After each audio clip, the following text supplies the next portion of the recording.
देखलो हमार भाई बड़ा विश्वास से हमार माई बाप हमरा के दुबई भेले रहलो,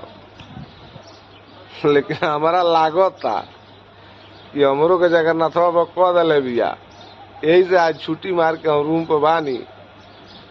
तो भाई ये सोशल मीडिया पे जितना जना बड़ा लो, अगर तुम लोग के जानकारी में केहू ओझा सोखा होखे तो तनी मनी हेल्प करियो लो भाई हमार, कि 2 रुपया हम देखलो हमार भाई बड़ा विश्वास से हमार माई बाप हमरा के दुबई भेले रहलो, लेकिन हमारा लागता कि हमरो के जगन्नाथवा पर कह दिले बिया। यही से आज छुट्टी मार के हम रूम पे बानी। तो भाई ये सोशल मीडिया पे जितना जना बड़ा लो, अगर तुम लोग के जानकारी में केहू ओझा सोखा होखे तो तनी मनी हेल्प करियो लो भाई हमार, कि 2 रुपया हम